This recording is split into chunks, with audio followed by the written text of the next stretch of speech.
and welcome to the Jamie Gray Show. I am so glad that you joined me this evening. It's 9 p.m. here in Atlanta, Georgia, and you should probably be either in bed or getting ready for bed. You might have work in the morning or school in the morning or SAT prep, something super exciting. But regardless of whatever you got going on Thursday morning, you've chosen, okay, to spend your Wednesday night with me, and I'm so grateful for that. So first of all, thank you. Typical evenings and typical homes begin with a bedtime story, and I want to make sure that I share a bedtime story with you.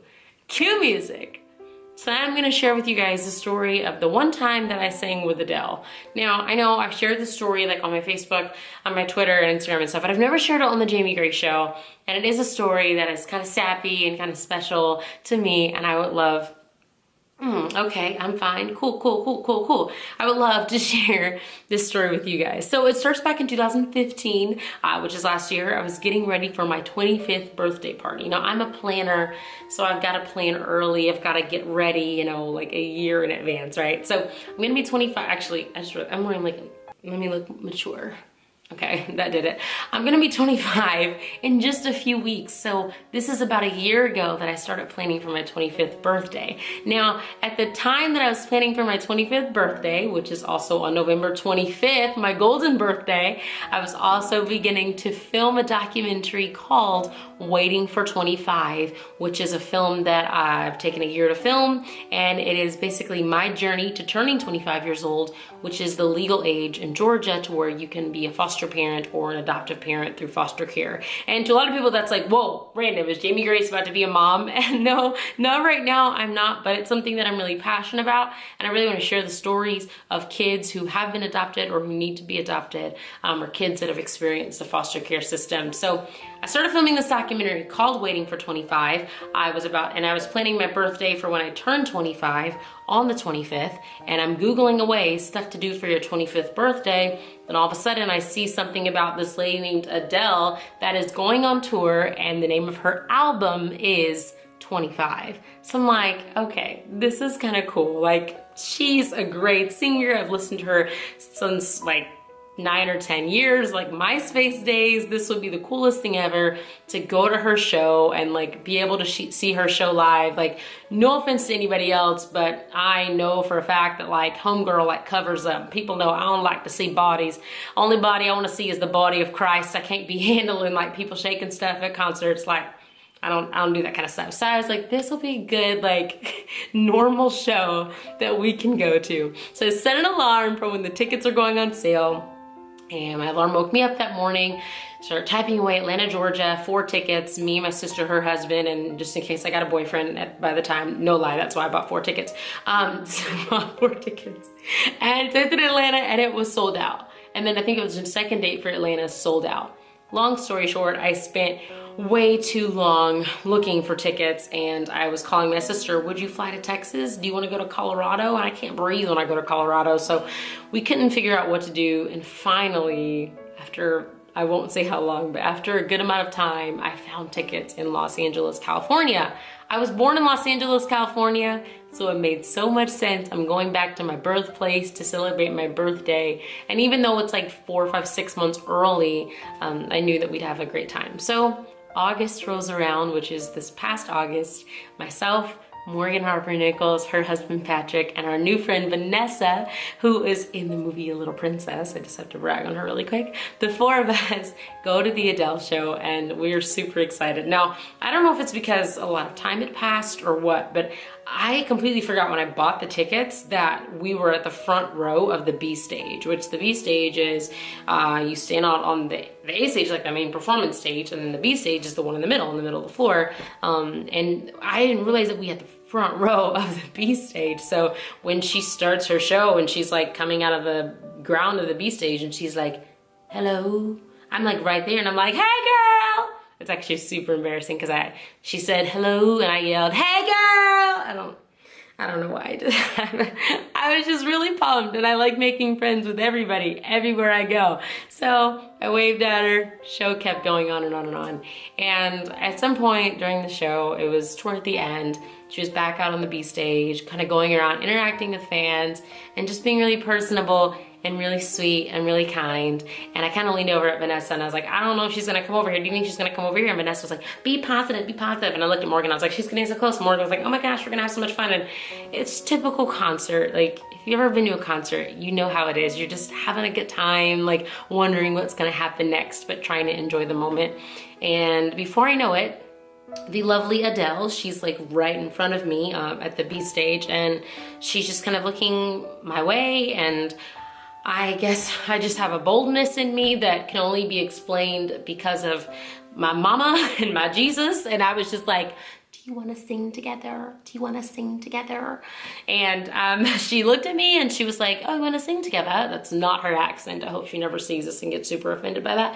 But she said, do you want to sing together? And I was like, mm-hmm. And she was like, okay, come on up here. And then I went on stage and I sang with her, and you can watch the video of it. I'll link to it on the screen. And it was like the craziest 3-4 minutes of my life. I was so excited. I was so overwhelmed. It was funny because I told my sister when we went, like, I was like, hey, let's not like really publicize that we, you know, came to the show. Like, let's just do something that's just us as sisters and not like, you know, public figures. And when I got off stage, I was like, oopsies, sorry about that. And then I got a tweet from someone that was like, this girl, Jamie Gray, she did a great job on stage with Adele.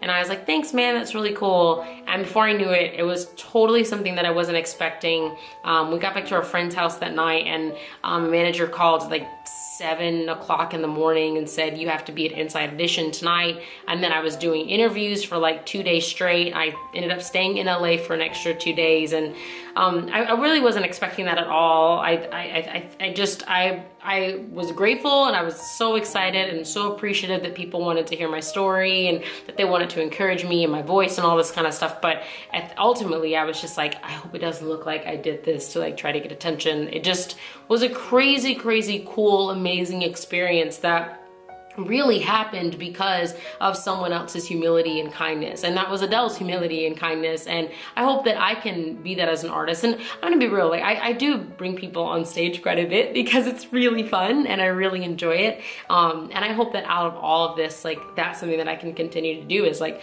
to continue to be like encouraged in that humility and that kindness. Like if I ever end up selling out an arena as big as Staples Center, that I can be that kind of artist. And even if I never play another sold out show again, that I can still be that kind of artist, that I'm not thinking about myself first and foremost, I'm thinking about the people that I'm serving. And that is just, I think that's a really humble and beautiful, an amazing place to be. As I started filming my documentary, Waiting for 25, it was getting toward the point where I was preparing to like turn 25 and start well, I've already started the process for foster care and adoption. And I was just kind of thinking, okay, you know, it might kind of be time for me to retire and slow down touring and maybe do another album, maybe do an EP or something like that. But not really tour as much, not really do a full-length album again, just kind of slow down and focus on building a family. And I know that someday the Lord will bless me, you know, with awesome kids and with a husband and all of that stuff. I truly do believe that. But that little moment with Adele and other moments surrounding that were kind of like a little bit of a kick of a reminder of me, like that my work in music is not finished. My voice should not be silenced. I don't have to think that just because everything in the last 2 years, like just because I haven't had an album out as quickly as I've wanted to, that, you know, that doesn't mean that everything is over, that everything is finished. That little tiny moment in that concert reminded me, hey, you have a voice, and it's worth using. So people have asked me, you know, have you reached out to Adele? Are you guys best friends now? Is she a bridesmaid in your wedding? Yes, yes, yes. But no, ultimately, it's like, that stuff would just be icing on the cake. I've already been given such a huge blessing, and that was just a reminder that my voice matters. And I hope that you know that your voice matters too. You don't need a microphone or a stage or a moment with Adele or Jamie Grace or Morgan Harper Nichols or anyone for you to know that your voice matters. No matter how quiet or how small it may seem now, you have a story to tell and a reason to tell it. And I truly, truly hope that you don't ever give up on that. Hey, I've got a fun show for you guys tonight. I've got some stuff, don't even remember, and I'm not even gonna edit this, but make sure you stick around. I do know that usually I interview artists, but tonight I wanted to share my story because I feel like it's a story that I don't really ever, I guess get to ask myself the questions. So I kind of did that, and I wanted, it's not like a me asking myself questions. I asked the questions first, and then you know what, let me not try to explain it because I just sound like a crazy person. But I'm so excited that you guys are here tonight for the Jamie Gray Show. Stick around, you're watching the Jamie Gray Show. Oh.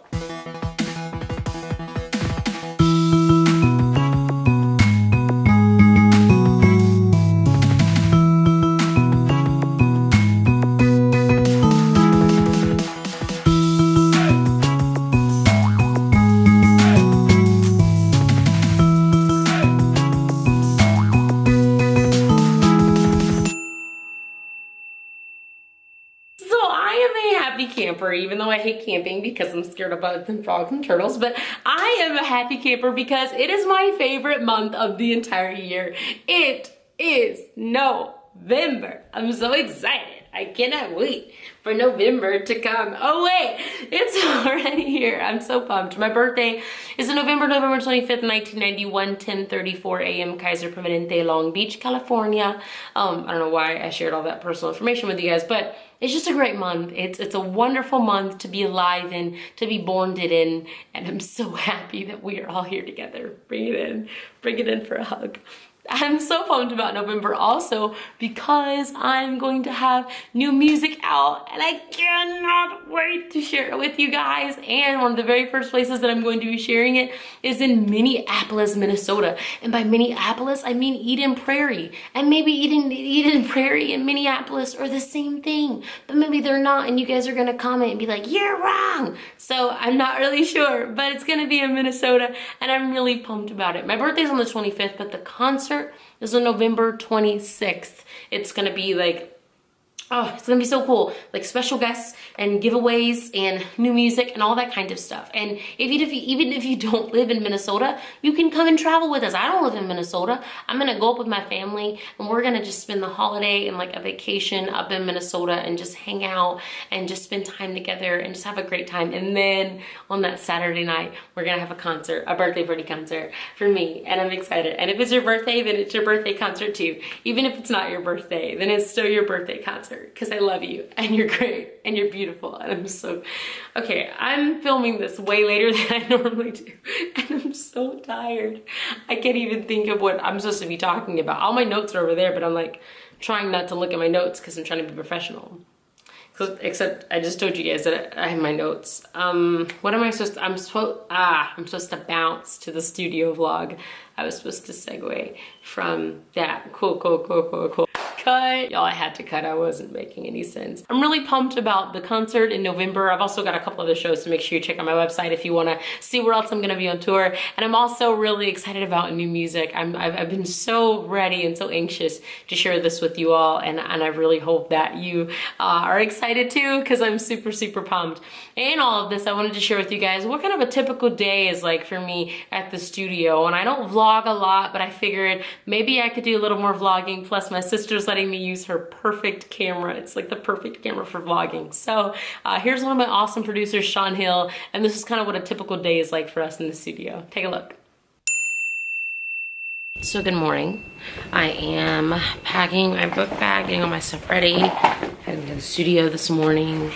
I think we're doing final vocals. No. We're doing extra vocal stuff on one of the songs, and then we're doing the vocal on another song, and then we're doing a couple acoustic things. Pretty psyched about it. Pretty pumped about all that, so yeah, I think it'll be good. So I sprayed makeup spray, that's why my face is like all wet. I got it in my mouth. It's disgusting. Gross. Has anybody ever noticed how good refrigerator light? Look how like weird my face looks. I always try to take a little bit of a breakfast for the road. It's weird because I'm not really a breakfast person. Like when I get up in the morning, I kind of just want to do stuff and not eat, like either like work or just chill for a little bit. And then I eat like 3 hours into being awake. I'm trying to stop doing that because that's not healthy at all. So I have a Go-Gurt, frozen Go-Gurt. Frozen, it's not frozen, it's frozen.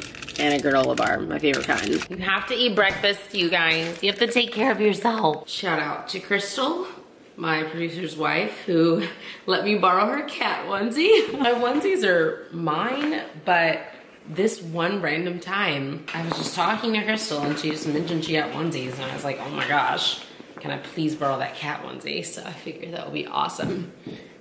And also shout out to one of my mom's amazing nurses who gave me this shirt from the Philippines. So much love to all my people in the Philippines. You know how much I love you and how much I really, really, really want to come to the Philippines one day. I just don't know when I can come, but I really want to. And you're on my mind all of the time. Seriously, all the time. Hello! Sean hates, like, the idea of me vlogging. There, guys, I made it. Oh. Sean, say hi to your millions of fans! No, that's not even... Hi, millions of fans. We're gonna make some music today.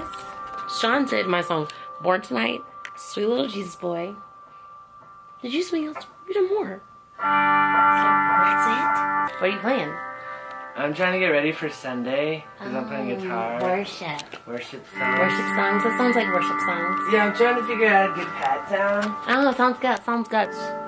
Yeah, let's rock and roll it. So we're doing Oohs and Ahs on 16. You got ooh?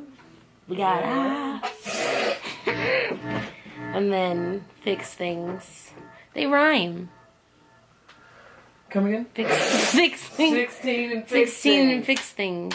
Well, that's just the Lord. That's just how he works. It is. Come on. Morgan wants me to name Fix Things Heaven with Fix Things in parentheses. Okay. I like that. I think it's That's cool. Acoustic songs. Yeah. And I'm so ready for those. Those like we one definitely of want my to get to favorites. reverb. I'm a favorite. It's my personal fave. It's so fun. It's so big. It's such a fun song. Ooh parts, ah parts, and the back half of the chorus. And in the bridge. Cool. I think she's sounding right. Thanks. I'm so excited. Me too. Yeah, I'm good. I'm only 16.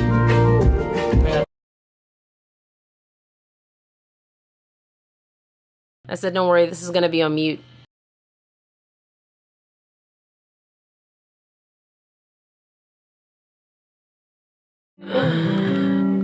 So at the end of every album, I pick a couple interludes to put at the beginning of my album, and I play them for my mom, and I send them to her.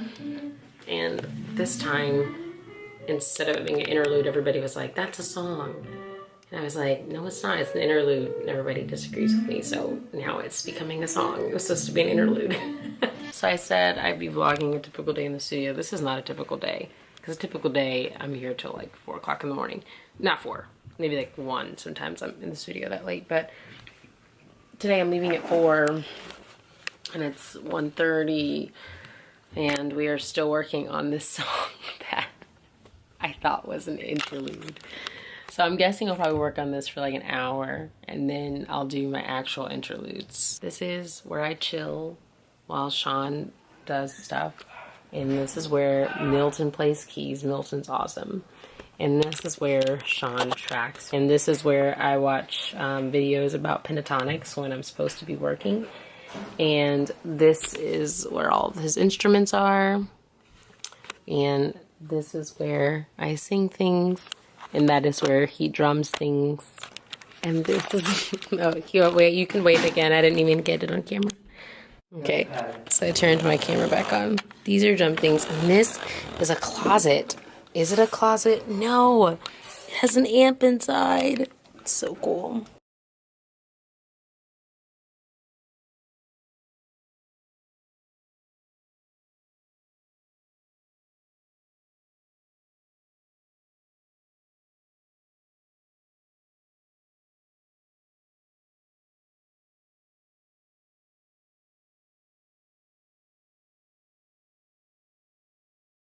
Sean wants me to do 100 takes because he thinks I'm bad at singing. Because you stink. Oh, it's blurred.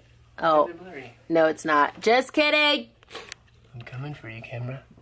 I'm coming for you. Look at my big nose. Time to sing a song. I don't know why when I email you songs, sometimes I put the subject line in like all caps.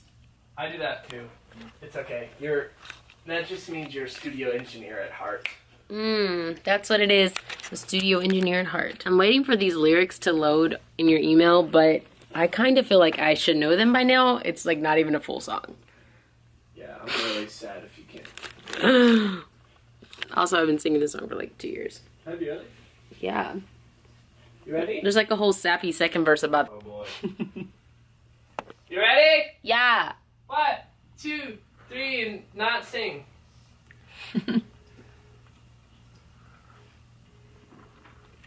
Should I get into that song? Cats sit on a windowsill, children sit in the snow. No, I don't know it at all. Hey guys, this is a stranger that I met today, except he's not a stranger, and his name is Colin. What's that? He talks like a real man. Should I go lower? Yeah! It's so cool! So that was a pretty typical studio day for me. Get some songs done, accidentally start a brand new one that we thought we weren't even gonna do, but I'm really excited about it. And now I'm gonna edit this video and I go about my day like a normal grown-up. So, oh. That's all, folks. Hey guys, I'm Jamie Grace and this is my story.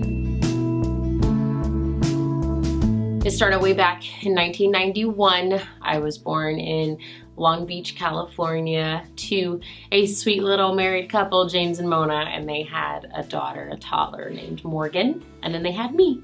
And there were a lot of complications that my mom faced with her health while she was pregnant with me, and then when I was first born, just a lot of stuff happened. So when I was born, my dad said, you know, it's nothing but the grace of God that she's even here.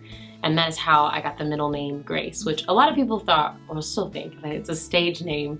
But it's really just my name. I am Jamie Grace, and I feel so blessed to have that kind of name that just holds, I guess it just holds so much beauty in thinking like it is nothing but the grace of God that I'm here, and every day I definitely count as a blessing and try to live it to the fullest. And I've been, I guess, living life to the fullest since I was really, really little. I've always been loud and crazy and just really pumped about life. I was kind of quiet my first few years of life, I think because my sister was an only child, and so she was, you know, a little more chatty. But around 3 or 4 years old, I hear is when I kind of became a nutcase.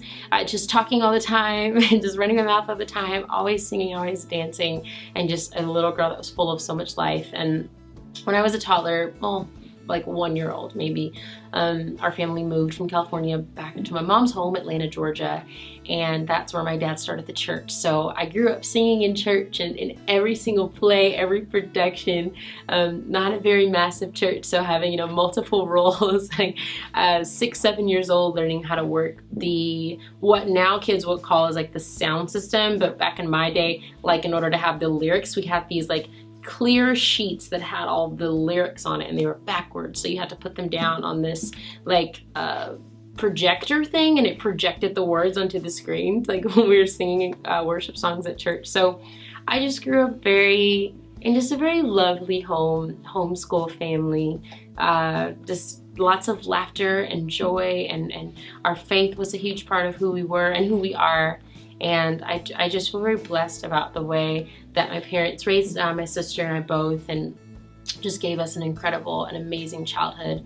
We didn't have a lot of money, but we had a lot of love and strong faith, and we loved each other. And really, that's all you need to have a really healthy and beautiful upbringing.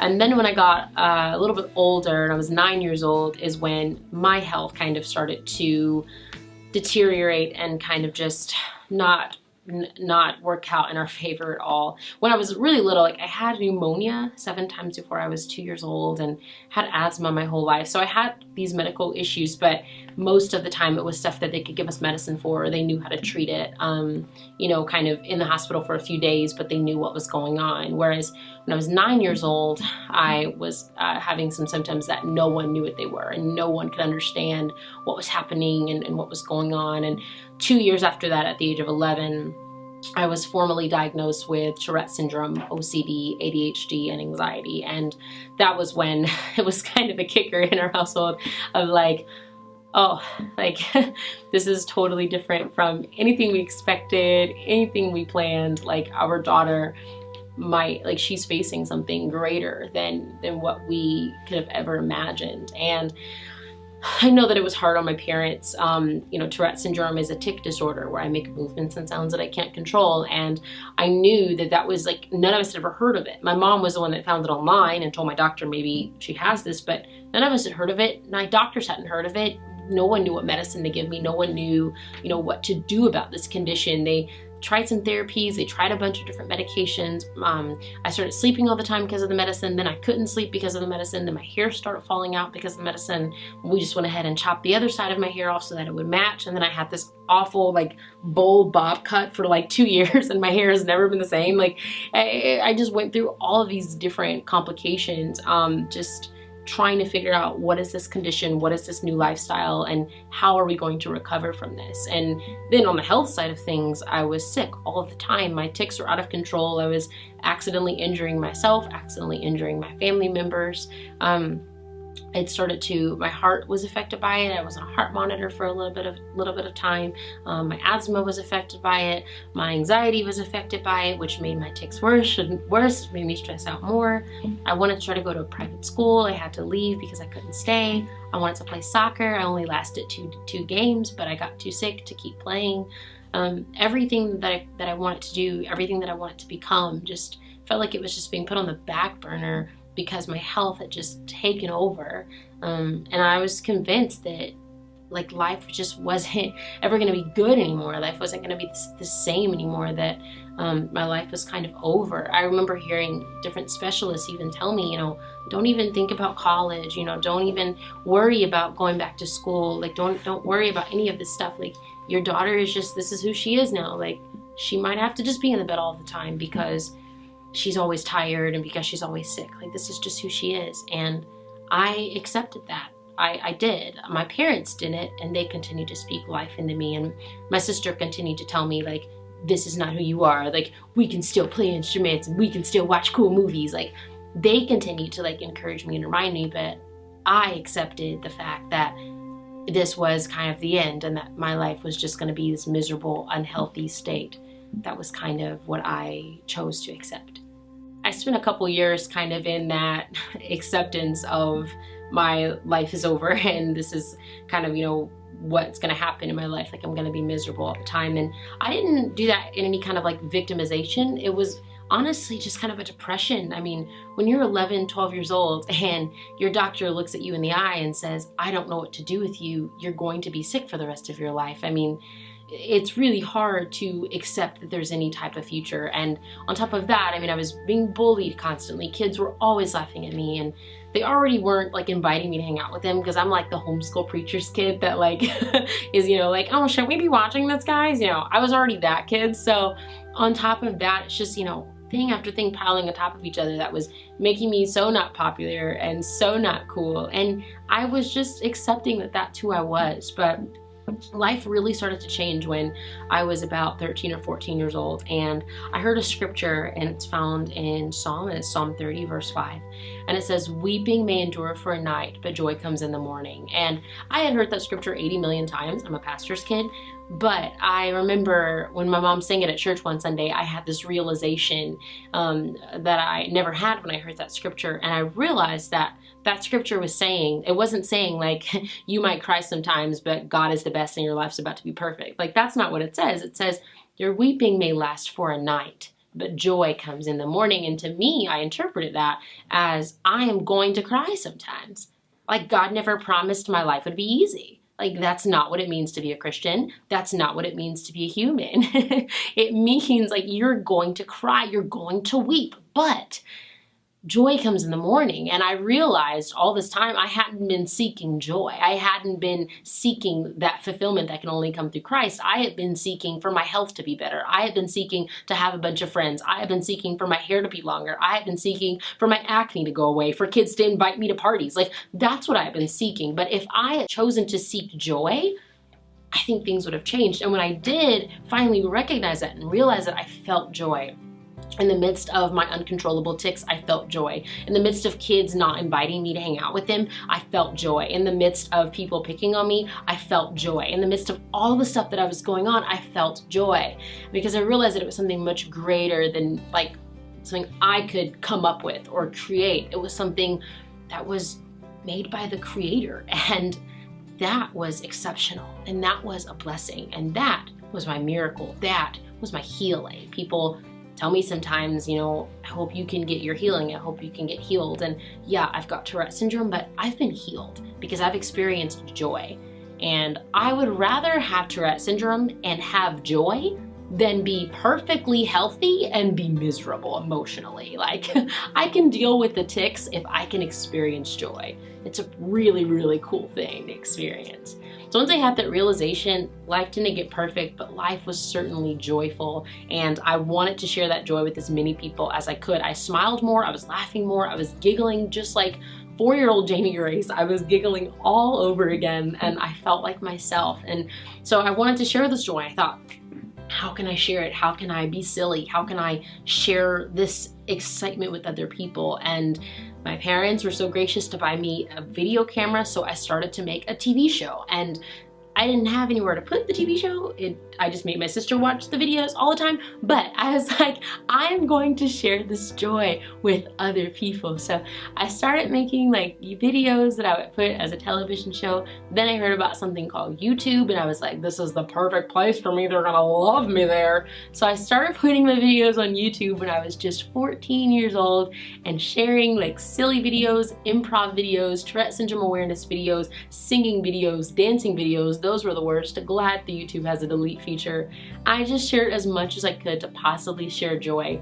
And before I knew it, I was getting phone calls from people all over the world saying, can you come and be a part of this because we saw what's on your YouTube channel? Can you come and share your joy with us here because we saw your videos online, or we heard your music on MySpace? Like, people started inviting me from all over the place. I taught in a class at a university in England when I was 15 years old, and I joined with the Tourette Syndrome Association and helped them spread awareness all across the world in the country, and help them like have bills like to be passed for kids with Tourette syndrome in the public school system. And I was invited to sing places and invited to play concerts with different organizations. I did an awareness speech with the CDC for high schoolers and college kids, and I was like 16 years old doing all of this stuff. And then I got a phone call from a kids television show called I Shine Connect, and my sister, one of the videos that she was singing in on my YouTube channel, we got a call from Mark Stewart from Audio Adrenaline, and we went to Nashville and hung out with him. And I spent a couple years on a record label and got to record 2 albums, and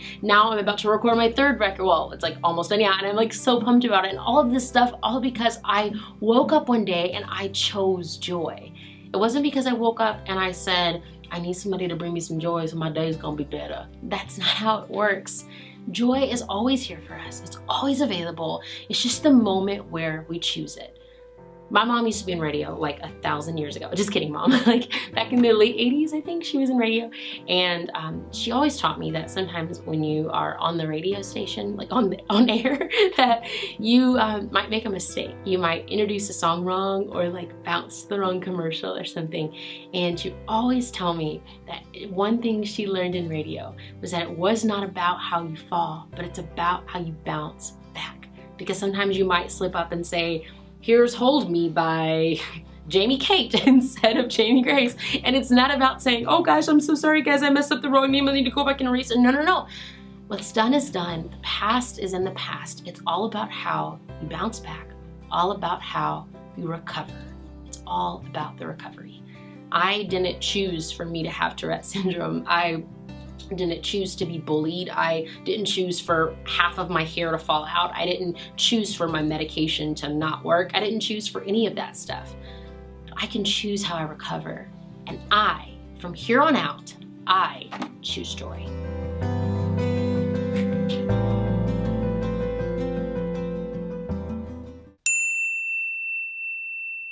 Hey guys, thank you so much for joining the Jamie Gray Show. And as always, if you want to make sure that you are up to date with all of the latest videos every Wednesday at 9 p.m. Eastern, then you can make sure you subscribe to my YouTube channel right here, J Grace Pro. I had so much fun hanging out with you guys, and I really hope that you guys had fun too. Make sure you visit show.jamiegrace.com where you can see how you can be a part of the show. You can submit your questions, see former episodes, and if you post a picture of you and your friends or you and your favoriteest onesie ever, and hashtag the Jamie Gray Show on Twitter or Instagram, you could be featured right here on the show. Here's my buddy MJ. Isn't she cool? She's super awesome. Don't forget to eat your vegetables, do your homework, wear your seatbelt, and please do not text and drive. You're absolutely wonderful, and I had a great evening hanging out with you guys. I love you so much. I will see you soon. Ugh, I miss you already. Bye.